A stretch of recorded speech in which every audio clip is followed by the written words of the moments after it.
Hello everyone. तो कैसे हो आप सभी लोग? बढ़िया एकदम। तो मैं मुकुल शर्मा एक बार फिर से स्वागत करता हूँ आप सभी का आपके इस अमेजिंग यूट्यूब प्लेटफॉर्म पर या यूट्यूब लेक्चर्स में। ठीक है, आज का जो लेक्चर है हमारा 10th क्लास की केमिस्ट्री का जो हमने फर्स्ट चैप्टर स्टार्ट किया था उसका सेकंड लेक्चर है, यानी दूसरा लेक्चर है। ठीक है, इससे पहले मैंने एक और लेक्चर रिकॉर्ड कर दिया है जो कि इसका जो था इसका फर्स्ट पार्ट था, ये इसका सेकंड पार्ट है। ठीक है, उसमें मैंने बेसिकली कल डिस्कस क्या किया था, कल हमने क्या पढ़ा था। ठीक है, बेसिकली हमने चेंज के बारे में पढ़ा था, परिवर्तन के बारे में पढ़ा था। परिवर्तन हमने बताया था भौतिक परिवर्तन और रासायनिक परिवर्तन। परिवर्तन होता है आपका दो प्रकार का होता है। ठीक है, भौतिक परिवर्तन वे परिवर्तन होते हैं जिनमें क्या होता है, भौतिक अवस्थाओं में बदलाव आ जाता है। ठीक है, भौतिक गुणों में या फिर भौतिक अवस्था में बदलाव आ जाता है, जैसे कि ठोस, द्रव, गैस। ठीक है, जैसे कि बर्फ, हमने एग्जाम्पल लिया था बर्फ का पिघलना। जब बर्फ पिघल करके पानी हुई तो वो ठोस से द्रव में परिवर्तित हो गई। ठीक है, और ठोस, जब हम ठोस जो थी, जो बर्फ जो थी ठोस से पिघल करके द्रव में बदल गई, तब हमने ये एक और चीज नोटिस की थी कि द्रव से उसको दोबारा से ठोस में कन्वर्ट किया जा सकता है। ठीक है, दोबारा से उसमें बदला जा सकता है। और जो उनका मॉलिक्यूल था, एटॉमिक स्ट्रक्चर था, या फिर जो इसका केमिकल कंपोजिशन था, जो इसका रासायनिक संगठक था, वो क्या था, सेम टू सेम था।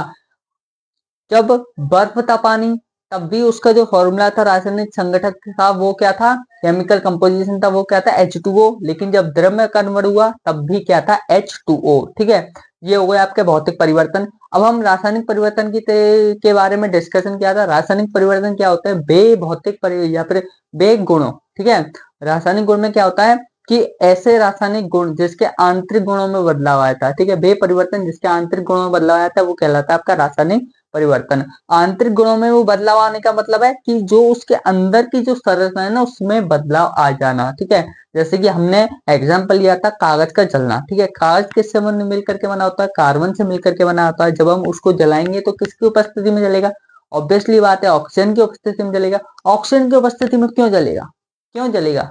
दिमाग में क्वेश्चन आया कभी? नहीं आया, मैं बताता हूँ। ऑक्सीजन की उपस्थिति में इसलिए जलेगा क्योंकि बिना ऑक्सीजन के आग लग ही नहीं सकती।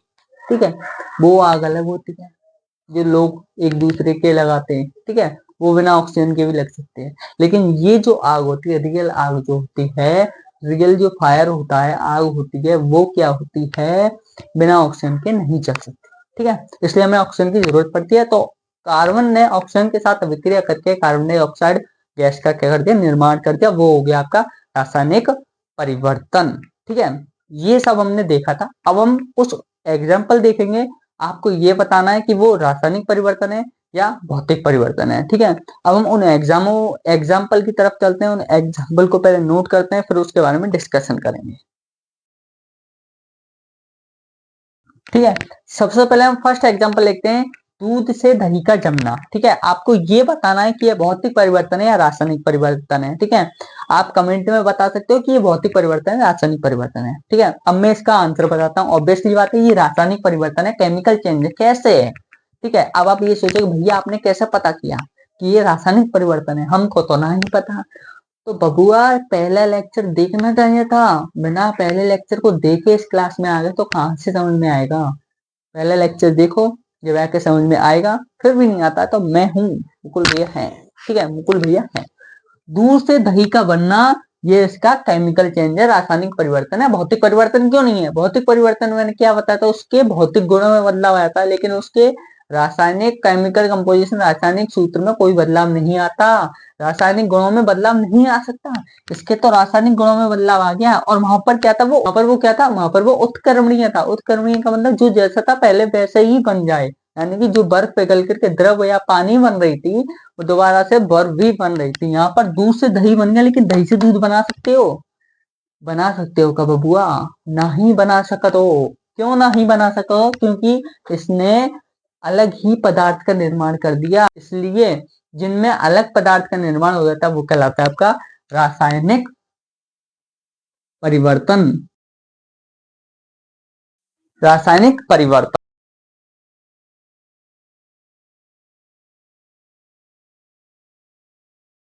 ठीक है, ये उसकी डेफिनेशन हो गई। ठीक है, गर्मियों में जब कमरे, ये आपकी, ये मैंने कहां से उठाया? ठीक है, सिंपल सी बात है, ये आपके एनसीईआरटी में दिया हुआ है। ठीक है, फर्स्ट चैप्टर जैसे ही आप बुक को खोलोगे तो फर्स्ट चैप्टर में फर्स्ट पेज पर ये आपको मिल जाएगा। ठीक है, गर्मियों में कमरे के ताप पर जब दूध को खुला छोड़ा जाता है ठीक है, तो दूध क्या होता है, फट जाता है। गर्मियों में गर्मियों में कमरे के ताप पर दूध को खुला छोड़ दिया जाता है, तो क्या होता है, दूध फट भी जाता है। ठीक है, क्यों फट जाता है, क्यों फट जाता है, क्योंकि उसमें ऊष्मा हो गई। गर्मियों में क्या होता है, ऑब्वियसली बात है, दूध फट ही जाता है गर्मियों में। तो क्यों फटता है, गर्मी के कारण फट जाता है बबुआ, उसमें केमिकल चेंज हो जाता है ऑटोमेटिकली। ठीक है, गर्मी के कारण क्या होता है, केमिकल चेंज हो जाता है। ये आपका एनसीईआरटी में दिया हुआ है। ठीक है, फर्स्ट चैप्टर में फर्स्ट पेज पर दिया हुआ है।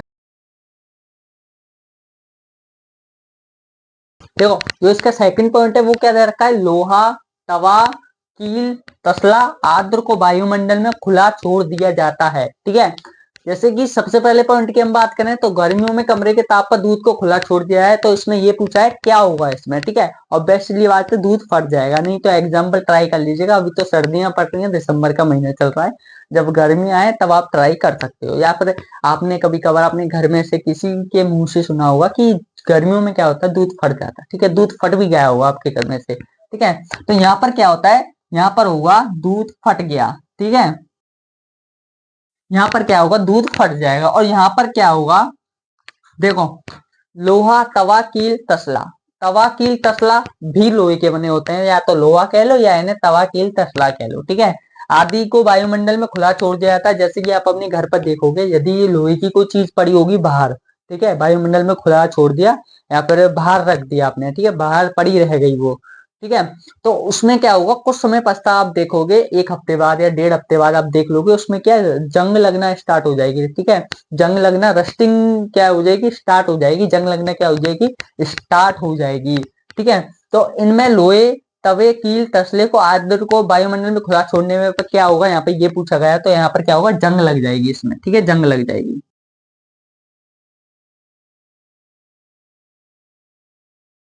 देखो, थर्ड पॉइंट दे रखा है इसमें, अंगूर का क्या हो जाता है, किण्वन हो जाता है। अंगूर का क्या होता है, किण्वन हो जाता है।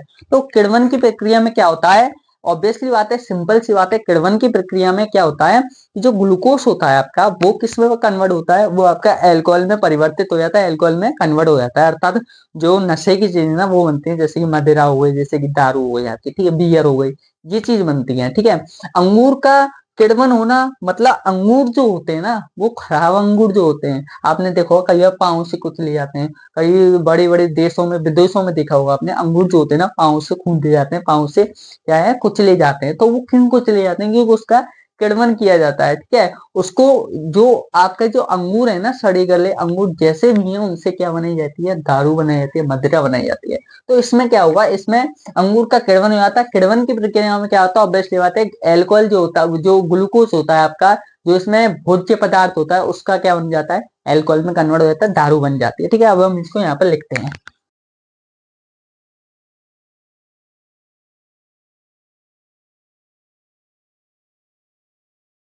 ठीक है, किण्वन की प्रक्रिया में क्या होता है, ग्लूकोज का क्या बन जाता है, एल्कोहल में कन्वर्ट हो जाता है। ठीक है, तो हम इसके चौथे पॉइंट की तरफ चलते हैं।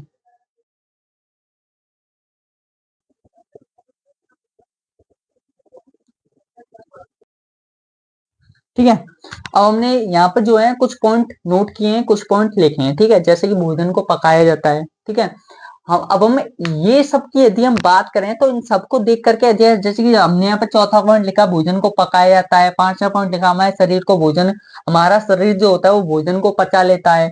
छठा पॉइंट जो लिखा था हमने, वो ये लिखा था कि हम सांस लेते हैं। ठीक है, तो इसमें क्या होता है कि इन सारे पॉइंटों को देख करके एक चीज की किया। अब आप ये सोचोगे, मुकुल भैया ऐसी क्या चीज है जो हमने नहीं देखी, आपने देखी।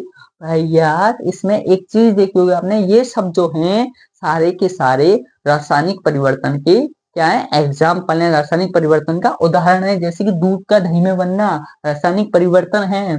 ठीक है, लोहे पर, लोहे की चीजों पर क्या है, जंग का लगना रासायनिक परिवर्तन है। अंगूर का किण्वन हो जाना रासायनिक परिवर्तन है। भोजन का पक जाना, भोजन पकने के बाद में क्या दोबारा से आटा बनाया जा सकता है। ठीक है, आटे को गूंथ करके, आटे को गूंथ लेते हैं, गूंथ करके रोटी बनाते हैं, क्या रोटी से दोबारा आटा बनाया जा सकता है, नहीं बनाया जा सकता। तो ये क्या रासायनिक परिवर्तन है, हमारे शरीर को भोजन पचा लेता है। ठीक है, हमारे शरीर भोजन को पचा लेता है, शरीर को नहीं, भोजन को पचा लेता है हमारा शरीर। ठीक है, एक बार जो आपने खाना खाया, क्या उससे दोबारा से पुनः उसी खाने में कन्वर्ट कर सकते हो, ना ही कर सकते हो बबुआ। क्यों ना ही कर सकते हो? क्योंकि ये रासायनिक परिवर्तन में आता है। रासायनिक परिवर्तन में ना ही कन्वर्ट हो सकता है। हम सांस लेते हैं, एक बार जो आपने सांस ले ली वो अंदर जाएगी, अंदर जा करके हमारे फेफड़ों में मिल करके जो वहां से जो कार्बन डाइऑक्साइड गैस बन करके आएगी वो बाहर निकलेगी, ठीक है, ना कि वो वाली ऑक्सीजन दोबारा लौट करके आएगी। ऐसा नहीं होता है, ठीक है।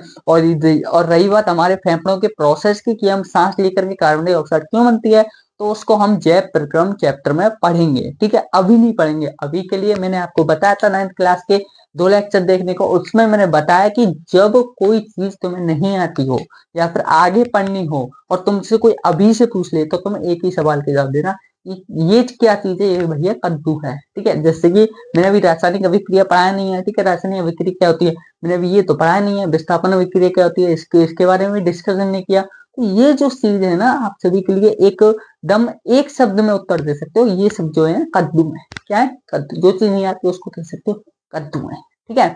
ये होता है इसमें। अब ये जो सारे एग्जाम्पल हैं इनको आप नोट कर लीजिए, ये है केमिकल चेंज के या फिर रासायनिक परिवर्तन के एग्जाम्पल है। नोट कर लीजिएगा, इसकी स्क्रीनशॉट ले लो। ले लिया स्क्रीनशॉट। अब मैं इसको रफ करता हूँ, आगे की तरफ डिस्कशन।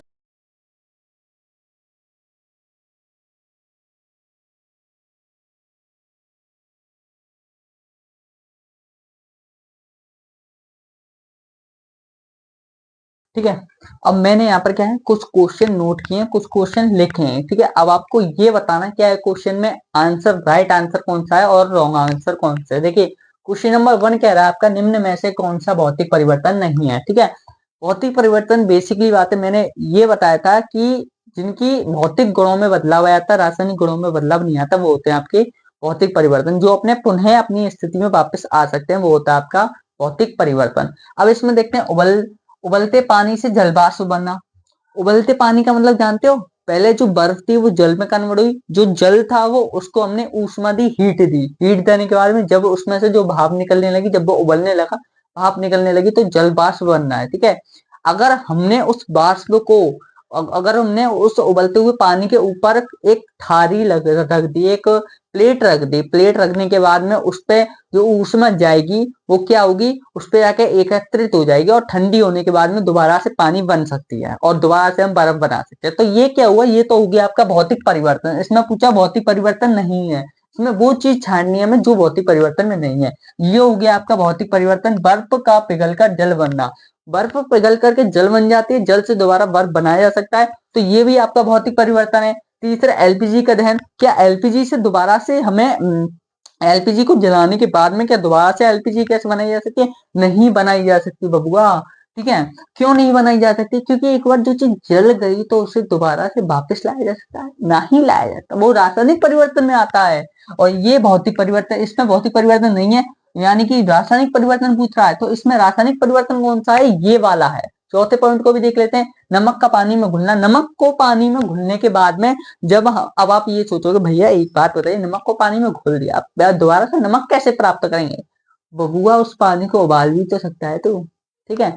एक जलीय विलयन लिया, एक गिलास में पानी भर करके, एक काम कीजिएगा, आप उसमें 2 चम्मच नमक डाल करके उसको गैस पर रख करके उसमें ऊष्मा दीजिएगा, उसमें हीट दीजिएगा। हीट देने के बाद में जब तक वो उबालीजिएगा तब तक उसमें से उसका सारा पानी खत्म ना हो जाए, ठीक है। सारा पानी जैसे ही उस गिलास में से खत्म होगा, आप कुछ ऐसी चीज ऑब्जर्व करोगे जो उसमें सफेद सफेद सा पाउडर दिखेगा, वो ही आपका नमक रहेगा, ठीक है। तो नमक दोबारा से हमें प्राप्त किया जा सकता है, लेकिन एलपीजी का दहन, एलपीजी को जलाने के बाद में दोबारा से प्राप्त नहीं किया जा सकता, ठीक है। एलपीजी का मतलब है भैया द्रवीय पेट्रोलियम गैस, यानी लिक्विड पेट्रोलियम गैस, ठीक है। लिक्विड पेट्रोलियम गैस, ये होता है एलपीजी का मतलब। तो निम्न में से कौन सा भौतिक परिवर्तन नहीं है? तो एलपीजी का दहन भौतिक परिवर्तन नहीं है, ऑब्वियसली बात है, राइट आंसर है, ठीक है। सेकंड क्वेश्चन क्या कहता है? निम्न में से कौन सा रासायनिक परिवर्तन नहीं है, ठीक है। यहाँ पर पूछा था हमने भौतिक परिवर्तन नहीं है, यहाँ पर पूछा रासायनिक परिवर्तन नहीं है। देखो लोहे पदार्थों पर जंग लगना, क्या लोहे की वस्तुओं पर जंग लगने के बाद में क्या दोबारा से लोहा प्राप्त किया जा सकता है? सोचने वाली बात है, नहीं किया जा सकता बाबुआ। जब जंग लोहे पर लगती है तो वो उसको लोहे को खा जाती है। क्या लोहे को दोबारा प्राप्त किया जा सकता है? नहीं प्राप्त किया जा सकता। आप एक काम कीजिएगा, आप कोई कील लेकर के आइएगा, नहीं, ठीक है। 1-1.5 हफ्ते बाद आप उसको बाहर रख दीजिएगा। 1-1.5 हफ्ते बाद जब आप देखोगे तो उस पर जंग लगना स्टार्ट हो जाएगी। क्या वो कील जैसी आप लाए थे वैसी ही प्राप्त हो सकती दोबारा? तो ऐसा नहीं है, क्योंकि जंग जो होती है वो लोगों को खाना स्टार्ट कर देती है। ठीक है। तो अब इसमें सेकंड पॉइंट दे रखा है भोजन का पकना। क्या भोजन को पकने के बाद में दोबारा से पुनः उसी स्थिति में प्राप्त किया जाता है? रोटी बना ली, रोटी बनाने के बाद में क्या आटा प्राप्त किया जा सकता है रोटी से? कि आप ये कह दो कि घर पे जाकर के है ना, मुझे तो इस आटे की रोटी प्राप्त करनी है, रोटी बनवाना। रोटी बन गई। रोटी बनने के बाद में आपने कहा फिर से इसका आटा बना दो। दुकानदार ये कहेगा का पगला गया होगा, पगला गया होगा, या फिर घर वाले ये कहेंगे पगला गया होगा, रोटी से आटा कैसे बन सकता है? आटे से रोटी बनता हुआ सुना है, आज रोटी से आटा कैसे बन सकता है? तो ये जो होता है ये भी रासायनिक परिवर्तन होता है। ठीक है। बर्फ का पिघलना, बर्फ पिघल करके जल में कन्वर्ट हो जाती है, पानी बन जाती है। मुकुल भैया ने बताया था भौतिक परिवर्तन में। और पानी का दोबारा से बर्फ बना सकते हैं। ये तो भौतिक परिवर्तन है, ये रासायनिक परिवर्तन नहीं है। जबकि ये रासायनिक परिवर्तन है, ये रासायनिक परिवर्तन है। और कागज का जलना ये भी रासायनिक परिवर्तन है, क्योंकि कागज को जलने के बाद में दोबारा से कागज पुनः प्राप्त नहीं किया जा सकता। तो इसका जो राइट आंसर होगा ना ये रहेगा। तो बर्फ का पिघलना निम्न में से कौन सा रासायनिक परिवर्तन नहीं है? बर्फ का पिघलना ये क्या भौतिक परिवर्तन, रासायनिक परिवर्तन नहीं है। ये इसका राइट आंसर रहेगा। ठीक है, स्क्रीनशॉट ले लो। अब हम चलते हैं नेक्स्ट टॉपिक की तरफ। और नेक्स्ट टॉपिक में क्या रहेगा? नेक्स्ट टॉपिक में अब हम बात करेंगे क्रियाकलाप की, एक एक्टिविटी की, जो कि आपकी किताब में दे रखा है। ठीक है। एनसीईआरटी में एक्टिविटी, एनसीईआरटी के फर्स्ट चैप्टर में एक्टिविटी नंबर फर्स्ट को हम करते हैं। ठीक है। अब इसको हम रफ करते हैं सबसे पहले।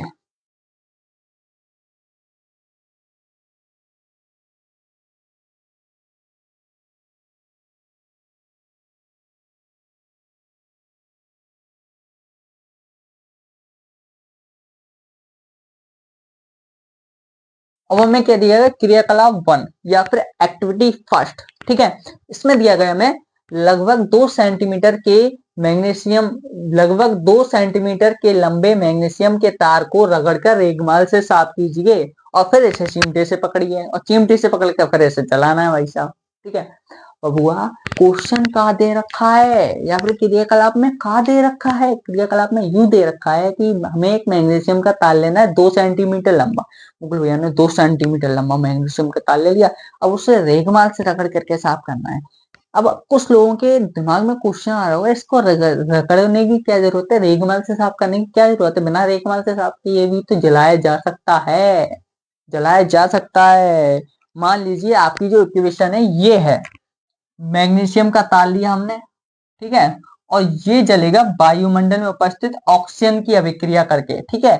ऑक्सीजन के बिना तो आग लग ही नहीं सकती है, ऑक्सीजन के बिना तो ये जल ही नहीं सकता है। और ये बना करके प्राप्त करेगा भाई साहब MgO, मैग्नीशियम ऑक्साइड। ठीक है। क्या बना करके प्राप्त करेगा? Magnesium oxide. इस तत्व का जो नाम है वो क्या? मैग्नीशियम।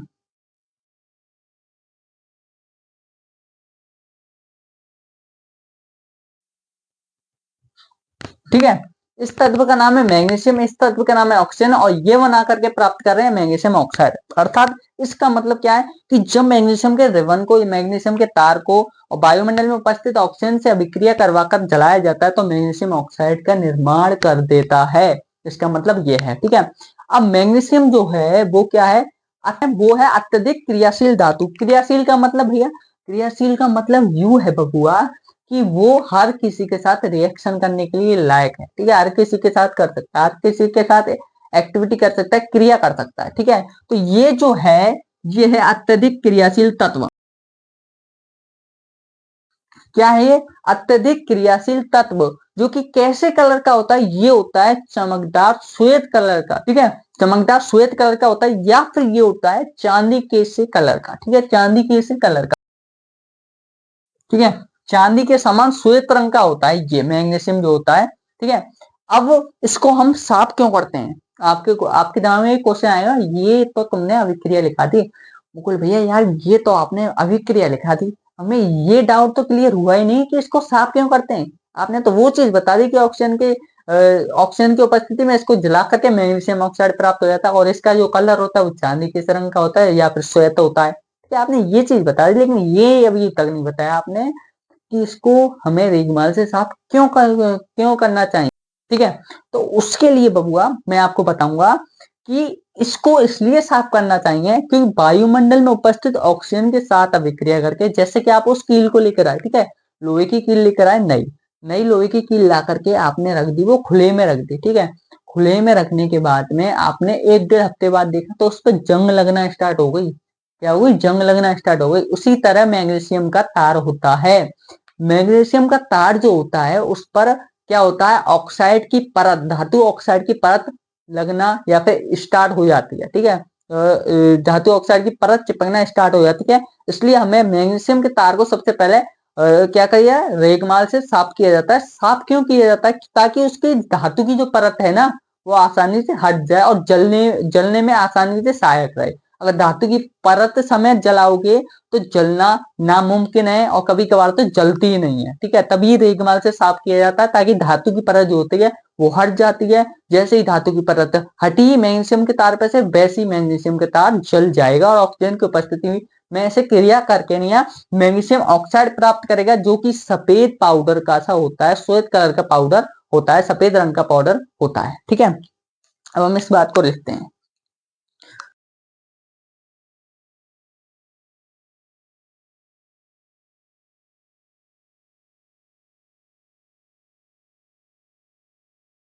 देखो अब मैंने यहाँ पे सब कुछ नोट करके सब कुछ लिख दिया है, ठीक है। वातावरण में उपस्थित ऑक्सीजन से अभिक्रिया करके ऑक्साइड की परत बना लेती है, ठीक है। धातु ऑक्साइड की ऑक्साइड की परत बना लेती है। अगर उसे जलाना है तो रेगमाल से साफ करना ही पड़ेगा। एक बार नहीं, 6 बार साफ करने पड़ेगा। और 6 बार नहीं करो तो 100 बार साफ करना ही पड़ेगा। बिना साफ करे अगर आप जला दो तो आप बहुत ही महान इंसानों में से, ठीक है। इसलिए मैग्नीशियम के तार को जलाने से पूर्व क्या किया जाता है, रेगमाल से साफ किया जा सकता है। अब उसको जलाना है तो रेगमाल से साफ करना पड़ेगा। अब कुछ लोग ये सोच रहे होंगे कि जलाना है तो रेगमाल से साफ किसको किया जाएगा भाई साहब? भाई साहब मैग्नीशियम के तार को साफ किया जाएगा, क्यों? मैग्नीशियम के तार के बारे में डिस्कशन चल रहा है यहाँ पर, ठीक है। मैग्नीशियम के तार को रेगमाल से साफ क्यों किया जाता है जलाने से पूर्व? बिना रेगमाल से साफ किए क्यों नहीं जलाते हैं, ठीक है। ये होगा कॉन्सेप्ट, ये हो गया आपका कॉन्सेप्ट क्लियर, ठीक है।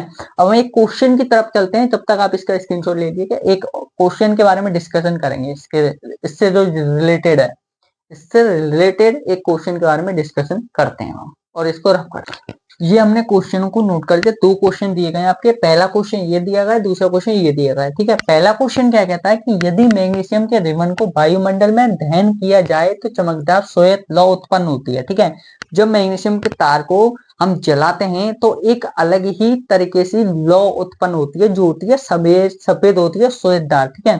चूर्ण में परिवर्तित हो जाती है। तो ये चूर्ण रासायनिक रूप से है, यानी कि जब हम मैग्नीशियम के तार को ऑक्सीजन में उपस्थिति में जलाते हैं तो मैग्नीशियम ऑक्साइड प्राप्त होता है हमें, ठीक है, MgO प्राप्त होता है। तो वो चूर्ण जो है, वो सफेद चूर्ण जो है, वो मैग्नीशियम ऑक्साइड होना चाहिए, क्योंकि अभी हमने पढ़ा था, ठीक है, उसके अकॉर्डिंग हम बात करें तो मैग्नीशियम ऑक्साइड होना चाहिए। तो पहले दे रखा मैग्नीशियम ऑक्साइड, सेकंड में देगा मैग्नीशियम हाइड्रोक्साइड। क्या मैग्नीशियम कार्बोनेट हो सकता है या मैग्नीशियम हाइड्रोक्साइड हाइड्राइड हो सकता है? तो इसमें जो आंसर आएगा वो आएगा मैग्नीशियम ऑक्साइड, क्योंकि जब मैग्नीशियम के तार को, जब Mg को वायुमंडल में उपस्थित ऑक्सीजन से अभिक्रिया कराई जाती है तो MgO प्राप्त होती है, मैग्नीशियम ऑक्साइड प्राप्त होती है, ठीक है। इसको बोला जाता है, इस तत्व का नाम है मैग्नीशियम, इस तत्व का नाम है ऑक्सीजन। जब मैग्नीशियम ऑक्सीजन की उपस्थिति में वायुमंडल में उपस्थित ऑक्सीजन के साथ अभिक्रिया करके जलाया जाता है तो मैग्नीशियम ऑक्साइड का निर्माण करता है, इसलिए ये इसका राइट आंसर है। अब सेकंड क्वेश्चन दे रखा आपका, वायु में जलाने से पहले मैग्नीशियम रिबन को साफ क्यों किया जाता है? देख लो, मैंने क्वेश्चन कहा था ना, ये क्वेश्चन इंपॉर्टेंट है भाई साहब, ये हमसे 3 बार पूछ लिया गया है। अभी अभी हमने ये क्वेश्चन जो है 3 बार पढ़ लिया है, ठीक है। और क्वेश्चन में एग्जाम में देगा भाई, या तो 2 मार्क में देगा या 1 मार्क में देगा, ठीक है। 1 नंबर का क्वेश्चन पूछ लेता है, ठीक है। ये जो क्वेश्चन है ना भाई साहब इंपॉर्टेंट है, वेरी वेरी वेरी इंपॉर्टेंट है,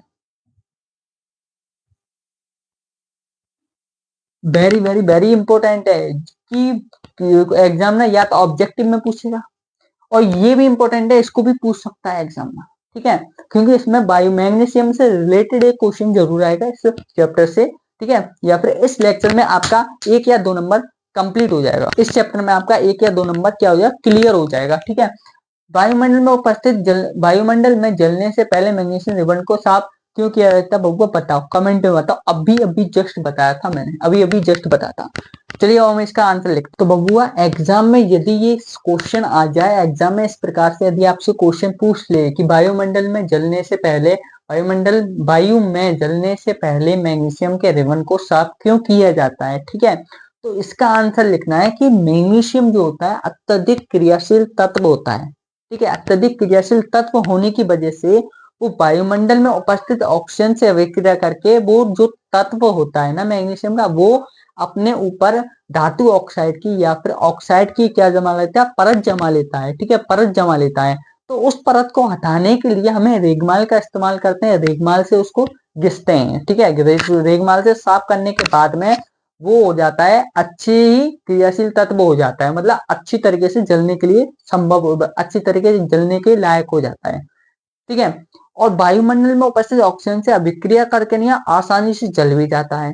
ठीक है, इसलिए हमें वायुमंडल में उपस्थित ऑक्सीजन से अभिक्रिया करके जलाने के लिए मैग्नीशियम के तार को रेगमाल से साफ किया जाता है। आई होप ये लेक्चर आपको क्लियर होगा, ये क्वेश्चन भी आपको क्लियर होगा। इस लेक्चर में जो कोई भी प्रॉब्लम आए तो कमेंट करके बता देना क्या प्रॉब्लम आई है। ये लेक्चर आपको कैसा लगा ये भी कमेंट करके बता दीजिएगा। यदि आपको इस चैप्टर से रिलेटेड या इस वीडियो से रिलेटेड नोट्स चाहिए तो हमारा टेलीग्राम चैनल ज्वाइन कर सकते हो। ठीक है, उसमें जिसकी लिंक डिस्क्रिप्शन में दी गई है, उसमें आपको इस चैप्टर से related notes, complete notes provide कर दिए जाएंगे। तो आज की वीडियो में फिलहाल इतना ही। कल हम मिलते हैं रासायनिक अभिक्रिया के साथ में, लेकिन कल तक आपने रासायनिक अभिक्रिया नहीं पढ़ी है। ठीक है, कल आप रासायनिक अभिक्रिया के बारे में पढ़ोगे, या फिर आज आपसे कोई लोग पूछ ले कि रासायनिक अभिक्रिया क्या होती है, आपको सिर्फ एक जवाब देना, कद्दू होती है। क्या होती है? कद्दू होती है। जब तक आप पढ़ोगे नहीं तब तक कहाँ से समझ में आएगी रासायनिक अभिक्रिया। तो मिलते हैं नेक्स्ट लेक्चर में। आज के लेक्चर में फिलहाल इतना ही। जय हिंद।